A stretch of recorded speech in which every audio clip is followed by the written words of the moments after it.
السلام عليكم ورحمة الله وبركاته. بسم الله الرحمن الرحيم.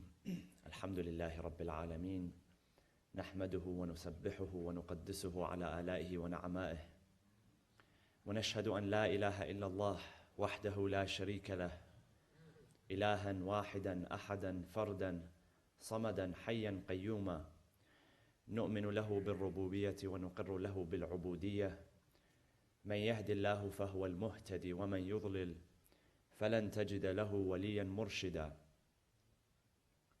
ونشهد أن سيدنا محمدا عبده ورسوله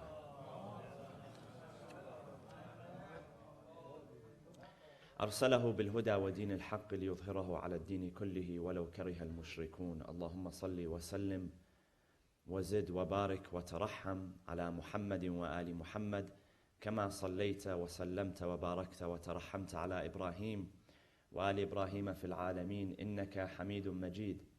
وصل اللهم وسلم على جميع الأنبياء والمرسلين والشهداء والصالحين وعترة نبيك الطاهرين. قال الله في كتابه الحكيم: بسم الله الرحمن الرحيم.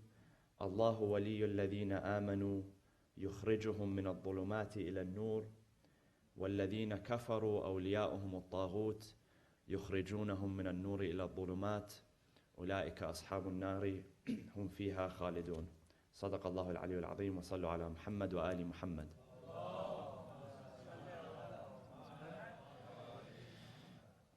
There's a serious challenge in our communities, here, locally, and abroad, that threatens to deteriorate our communities if left unchecked. And that's the issue of loneliness. In late 2014, the then Surgeon General of the United States claimed that loneliness has become an epidemic. An epidemic is an infectious disease that spreads within a community at a particular time. And he referred to it as a public health crisis.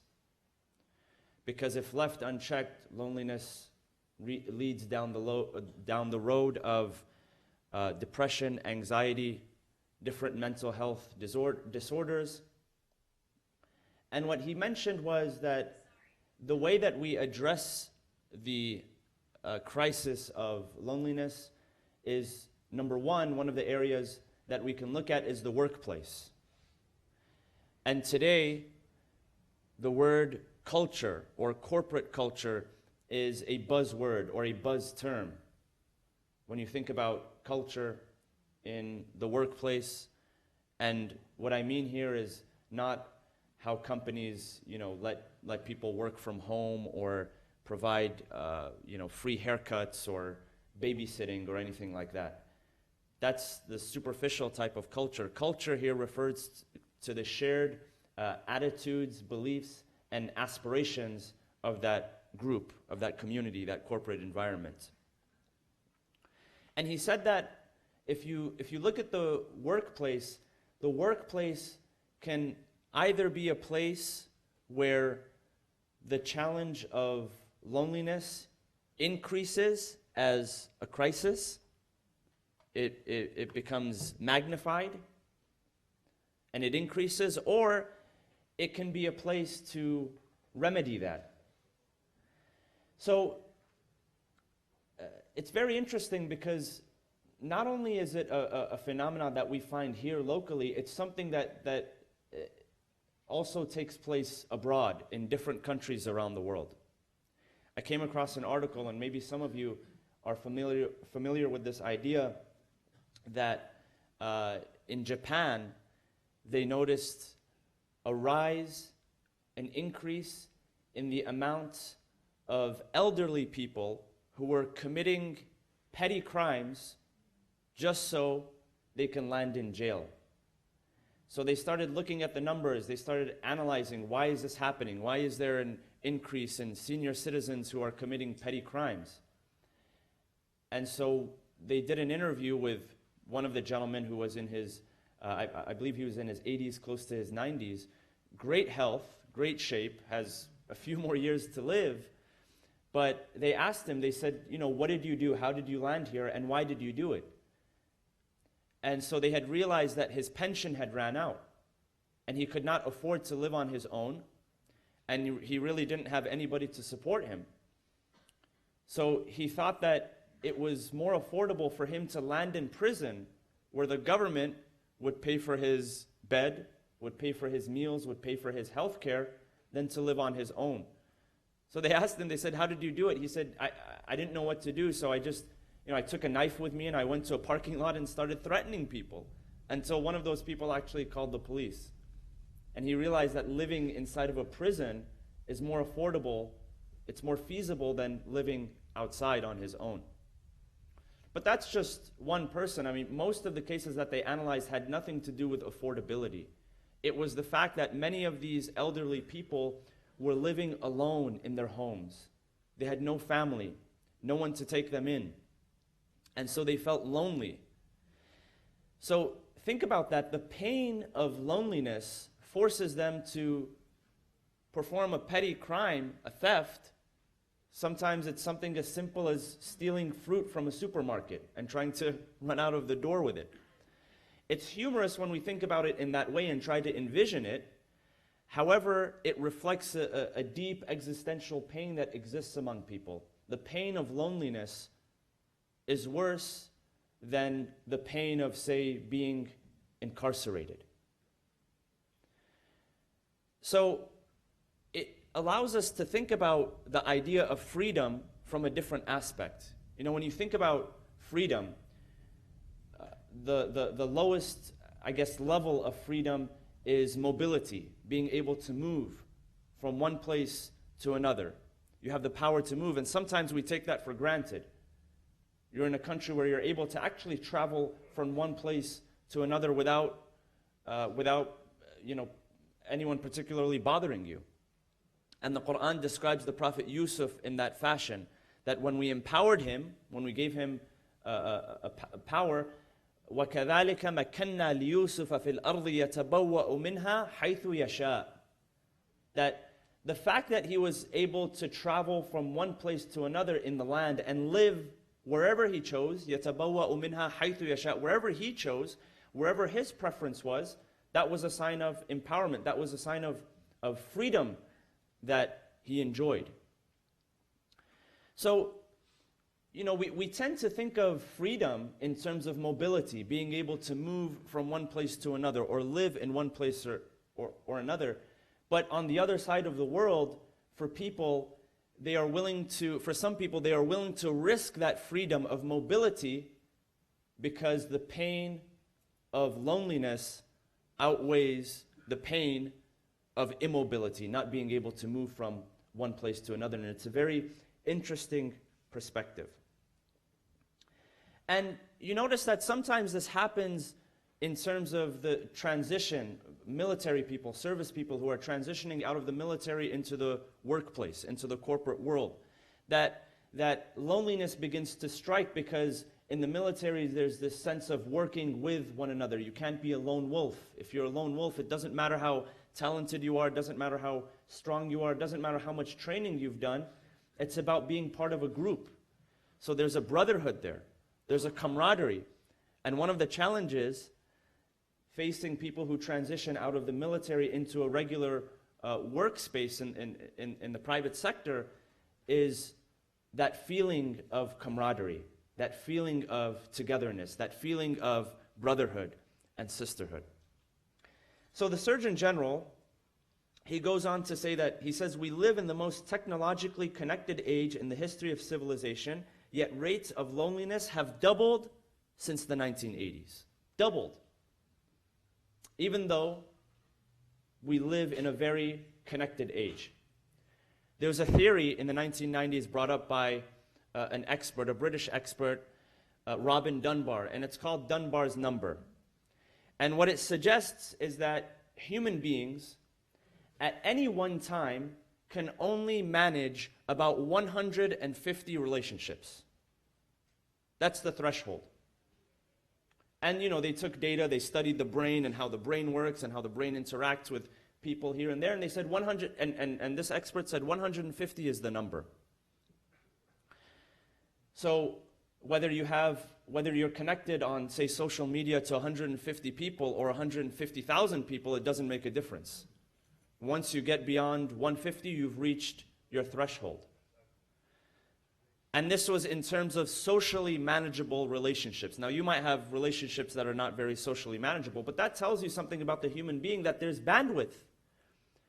There's bandwidth for how much time you can spend with people. So 150 becomes the limit. And that's why rates of loneliness, in part, have doubled since the 1980s, because we're under this perception that I have so many friends. I have so many people that I am connected to. But the question is, are you truly connected to them? Or do you just like each other's pictures on Instagram and Facebook? So, going deeper into that, it's perceived generally that men are lonelier than women. When they look at, say, depression and anxiety rates, when they look at suicide rates, for instance, there are studies out there that suggest that men are lonelier than women. And so experts have sort of looked into that why is that the case, or why do we perceive it to be that way? And I'm just going to share with you two traits that experts have spoken about, differences between how men socialize and how women socialize. So there was a gentleman by the name of Jeffrey Grief, and he wrote a book called The Buddy System. And it's basically about understanding male relationships. And it's very fascinating how our brain, however much it weighs, 3 pounds, 4 pounds, however much it weighs, this brain, the mechanisms and the wiring that is within it, how it's wired, goes back hundreds of years, thousands of years. And so we're programmed in a certain way. Now, whether you choose to believe that we descended from cavemen or not, that's not the point. The point is that there was a time where humanity lived in a certain way, and so our brain had to function in a certain way in order to protect us. So that when you came across a saber-toothed tiger, for instance, your brain told you that you need to run. Don't go and try to pet it, or else you'll get your face bitten off. So the way that our brain is wired is in a very particular way. And it's interesting because that bleeds into our social habits and our social behaviors. And it's, the larger topic is the topic of emotional intelligence, right? And how do we fit the idea of socialization and belonging within that? So here are two things that experts talk about. They say that it's not that men are necessarily lonelier than women, but they say that men socialize and they connect and they build relationships in a different way, men and women. They do it differently. So one difference is bridging versus bonding. And what's the difference between the two? So bridging is the ability to create vast, loose networks. And they say that the way that men generally socialize is through bridging. They're able to create these vast, loose social networks. And in today's world, it's for the purposes of professional networking and being able to gather people and move ahead. Whereas bonding refers to building closer, more intimate relationships. And so they relate that to our early days, the functions and the role of men and women in society, how men had to do a certain thing and women had to do a certain thing. Another difference that they talk about is the preference that men have versus the preferences that women have. Men are described as shoulder to shoulder, while women are described as face to face. So when men connect with other men, they prefer for it not to be face to face, but rather shoulder to shoulder. Meaning, let's go outside, let's partake in outdoor activities. Let's sit side by side and play video games with one another. You don't sit face to face and play video games, right? If you're sitting face to face, then you're not looking at the screen. Whereas women, they prefer to bond not shoulder to shoulder, but rather face to face. And again, they trace that back to men and women's early roles in society. how the men would go out and they would be, the hunter-gatherers, and they'd have to do that shoulder to shoulder, side by side when they hunted if they wanted to be successful. You look at animals like a wolf pack or a pride of lions, and the way that they hunt, it's shoulder to shoulder. So that's the trait of a hunter-gatherer, whereas the role of woman was to nurture and grow those generations. So it was more of not a shoulder-to-shoulder thing, but a face-to-face thing. And so it's very interesting, and there's a lot of data around this, and I don't want to go too much into it, but the idea is that it's not that men are necessarily lonelier with women, it's that there are different preferences. And because of those preferences, there are limits to what we can achieve in society. So when you grow up and you got to go to school, and then you got to get a job, and then you got to get a family, and then you have to raise children, all of that takes away from the bandwidth that you have to spend time with your buddies. So, a modern phenomena that you find is online gaming, playing video games. And that's a way for, they say that's a way for mostly men. Of course, women engage in this too, but mostly for men to be able to keep up with those friendships and bond with one another. But even with that, loneliness continues to strike at the heart of our communities.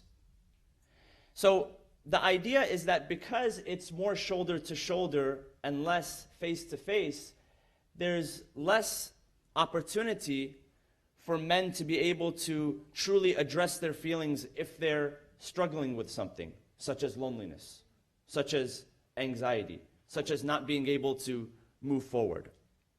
And so because of that trait, it tends to take a larger toll on men than it does on women. And so one of these articles that I was reading, it was saying that it's not more friendships that you need. Friendships aren't necessarily going to be a cure for your loneliness, but rather therapy. Because friendship is shoulder to shoulder, whereas therapy becomes face to face. And in this day and age, there's less and less taboo around actually going to therapy and seeing a therapist. There was a time where if you said that you're seeing a therapist, everybody assumed that there was something wrong with you necessarily. But that's not the case nowadays.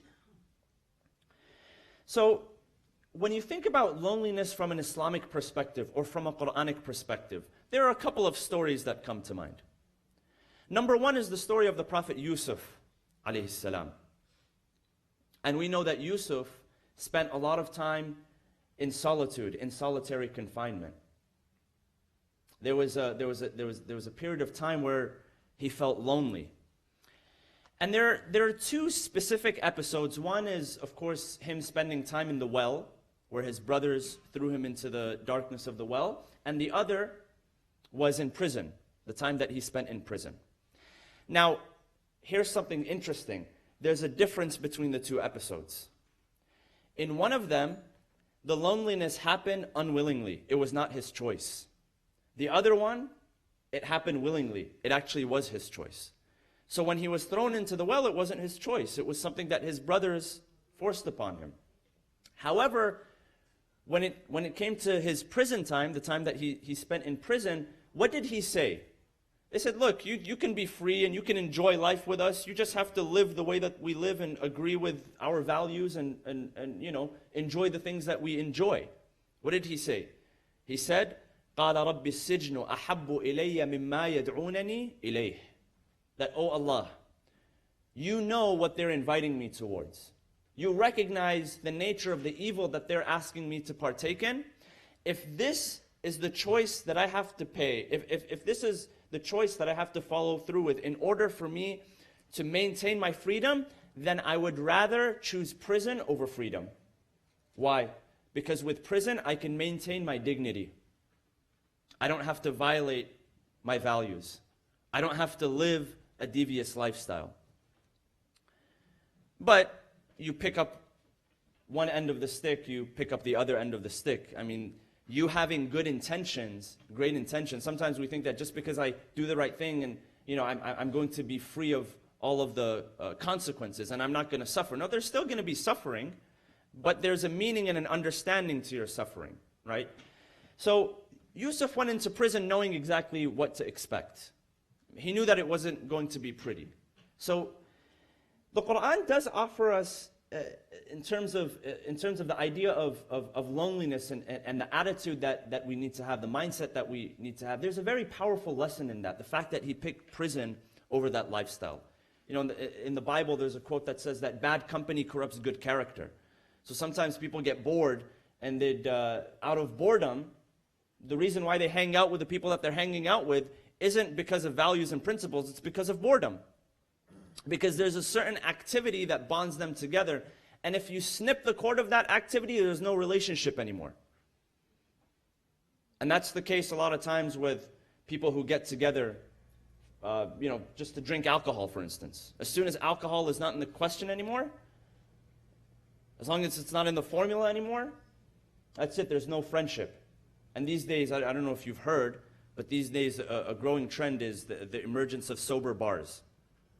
It's like a bar, it's got the same ambience and everything, but you got a mojito instead of a whatever. I don't know what they drink in the bar. So there's an example in the hadith where Luqman, of course the story is detailed in the Quran, but in the hadith, Luqman, one of the pieces of advice that he gives to his son is watch your company. Watch who you're hanging out with. Be wary of who you're hanging out with. So how do we combat loneliness? First of all, the Quran tells us that ultimate friendship belongs to Allah subhanahu wa ta'ala. Allahu waliyul ladina amanu. Those who believe. Who is their wali? And wali means an ally, a friend, a protector, a maintainer. Allahu waliyul ladina amanu. Yukhrijuhum min al-dhulumati ila an-nur. He is the one that emerges them from darkness into light. In another verse, he says, هُنَالِكَ الْوَلَايَةُ لِلَّهِ. That, and there's a story that precedes that verse, where two people, one of them's blessed and the other one is blessed, and one of them says, you know what, I don't need God, I don't need the day of judgment, I don't need admonishment, I don't need any of this, I have everything that I need, and then all of a sudden it gets stripped away from him. And the Quran says, هُنَالِكَ الْوَلَايَةُ لِلَّهِ.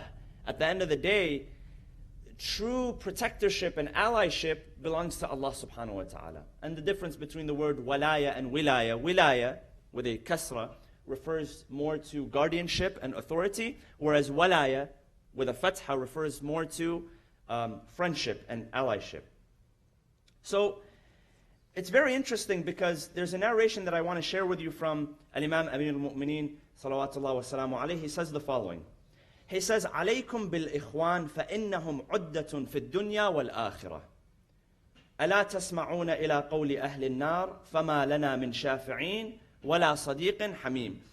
He says that take care of your brothers, your brothers and your sisters, meaning that your friends in the faith. Take care of them, for they are an asset for you in this world and the next. So friends don't only benefit you in this world, they benefit you in the next world as well. And then he says, do you not hear the saying of the people of the fire? فَمَا لَنَا مِنْ شَافِعِينَ وَلَا صَدِيقٍ حَمِيمٍ. The Quran quotes the people of the hellfire.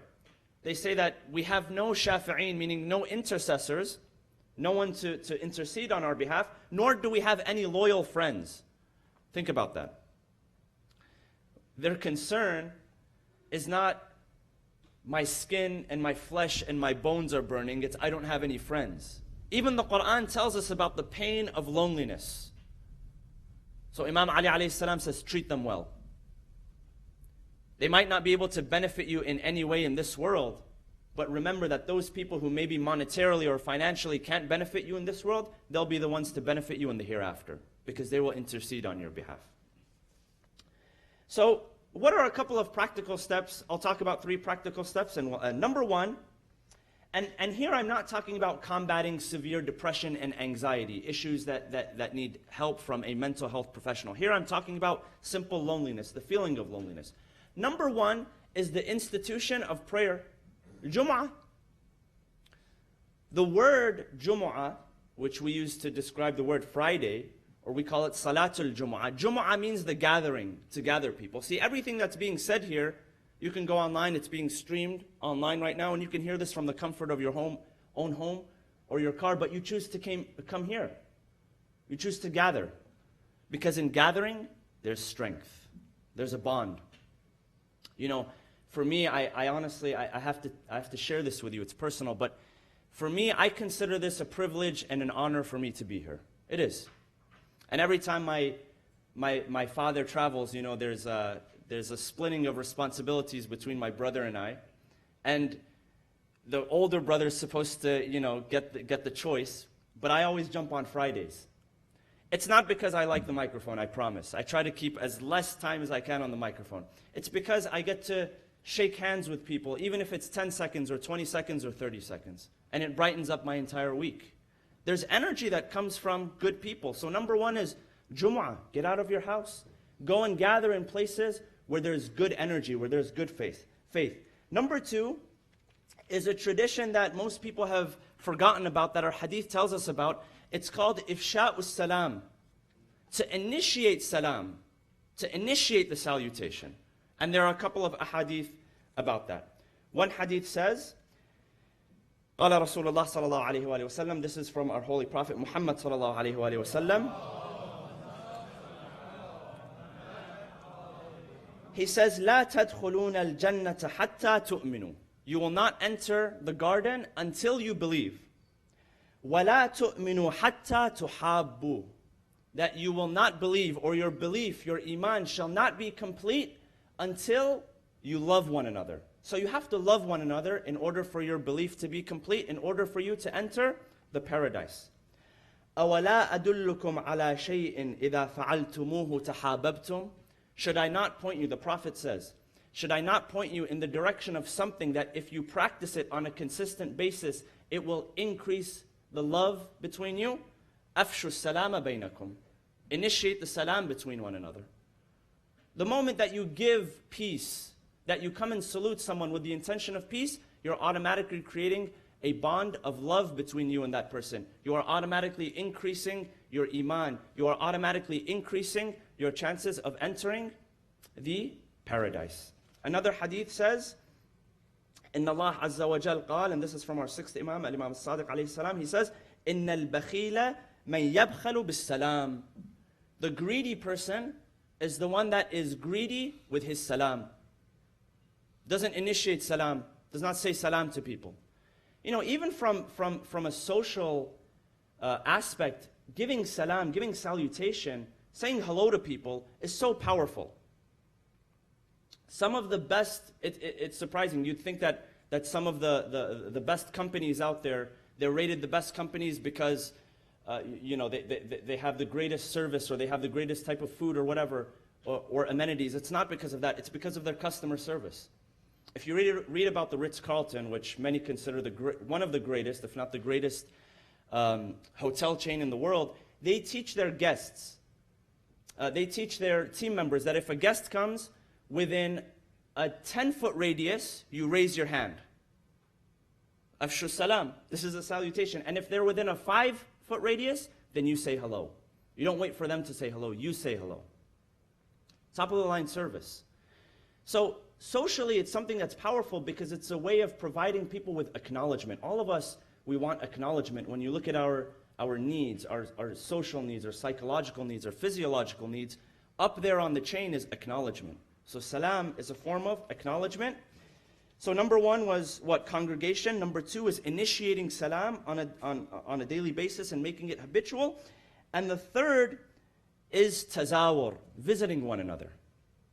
There's a hadith that says that God sent an angel. The Prophet says the following, that God sent an angel. And the angel began to walk around, roam around, and the angel saw a man standing at the door of another man seeking permission to enter. So the angel engaged in conversation. He says, why are you sitting here? Why are you standing here? He says, I'm here to visit this man and return the favor because he had visited me. He says, what's your intention behind it? He says, I want to visit him for the sake of God. He said, no, really, what's your intention behind it? He said, no, I'm here only to visit him for the sake of God. So the angel says to the man, he says the following. He says, first of all, God, because of that, God sends his salam to you. And number two, he says, أَيُّمَا مُسْلِمٍ زَارَ مُسْلِمًا فَلَيْسَ إِيَّاهُ زَارَ. That any Muslim that visits another Muslim has not visited him, إِيَّايَ زَارَ. In reality, he had visited me. God is saying he's visited me. وَثَوَابُهُ عَلَيَّ الْجَنَّةِ. And his reward on top of that is Jannah. So there's power in visiting people, getting to know one another, face to face, building bonds. It's something that unfortunately, because of the age of connectivity, something that we take for granted. And you know, as much as we advance in the technological space, nothing is really ever going to replace face-to-face bonding and connection. We ask Allah subhanahu wa ta'ala to increase the bonds of friendship and brotherhood and sisterhood between us. Bismillah ar-Rahman ar-Rahim. وَالْعَصْرِ إِنَّ الْإِنسَانَ لَفِي خُسْرٍ إِلَّا الَّذِينَ آمَنُوا وَعَمِلُوا الصَّالِحَاتِ وَتَوَاصَوْا بِالْحَقِّ وَتَوَاصَوْا بِالصَّبْرِ وَصَلُّوا عَلَى مُحَمَّدٍ وَآلِ مُحَمَّدٍ.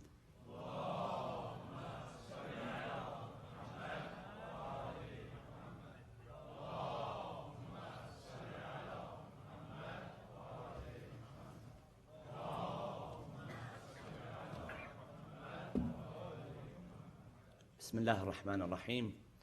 الحمد لله رب العالمين.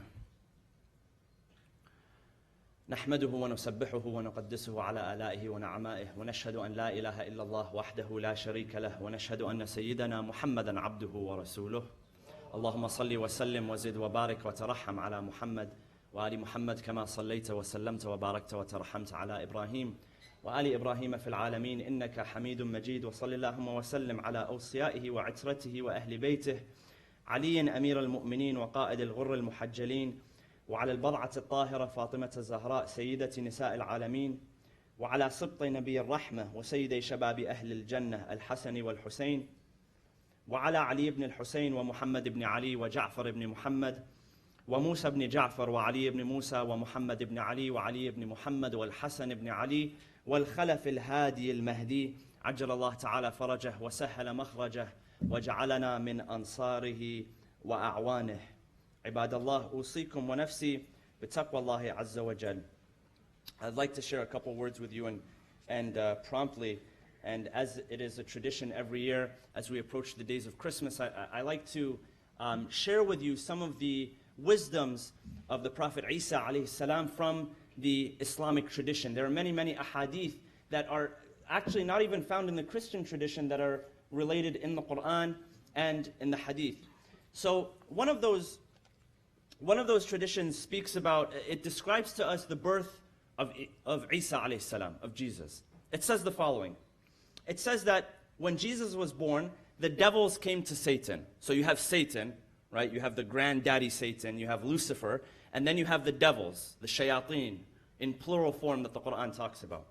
So they come to him, they come to El Jefe, and they say to him, they say that the idols today have all bowed their heads.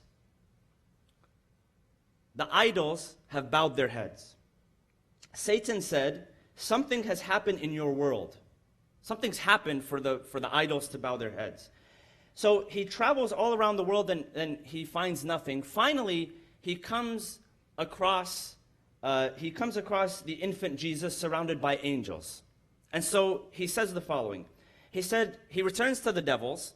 He says, I have an explanation why the idols are looking grim. He said, a prophet was born yesterday. He said, no female ever conceived or gave birth without my being present, except this one. So this one's special. Therefore, he's telling the shayateen, he's telling the devils. He's saying, therefore, despair of idol worship after this night. It's very interesting because, you know, the Bible in the book of Matthew describes the birth of Jesus and, you know, the three men from the east who came with gifts of gold and frankincense and myrrh, and that there was a cosmic significance attached to it, that they were following the star. And when they followed the end of the star, they found Jesus. And likewise, there's parallels between that and the story of the birth of our own Prophet Muhammad sallallahu alaihi wasallam. In that narration say that when our Prophet was born, Satan let out a great wail, a great scream, and that the idols, some of them toppled down and they were broken and that sort of thing. So he says, therefore, despair of idol worship after this night, henceforth. So he says, what's going to be your strategy now that idol worship is not going to be as effective anymore?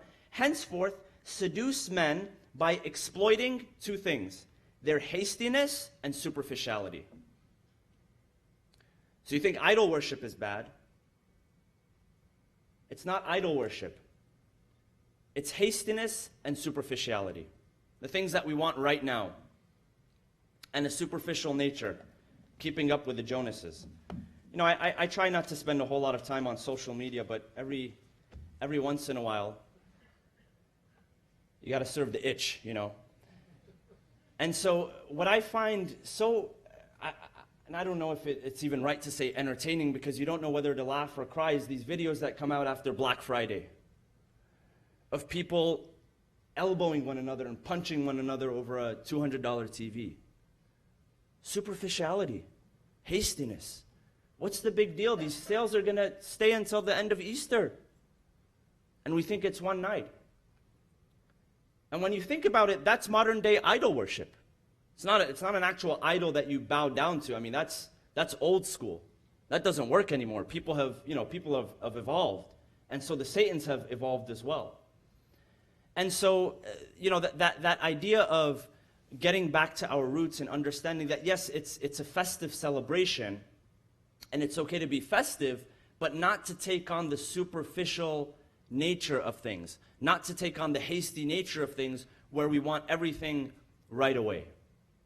So I just wanted to share that with you. This time of year, brothers and sisters, is a great time to reach out to our Christian and Jewish friends.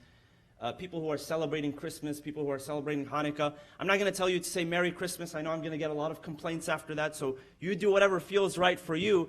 But at least to reach out to people and let them know that you are thinking of them and that you honor them. It's a great, great time of year to bring about the idea of connectivity with one another. We ask Allah subhanahu wa ta'ala to keep our communities tight-knit, close to one another. We ask Allah subhanahu wa ta'ala to rid us of hastiness and superficiality. And we ask Allah subhanahu wa ta'ala to bring relief to all of those worldwide who are in need of relief. Bismillah ar-Rahman ar-Rahim.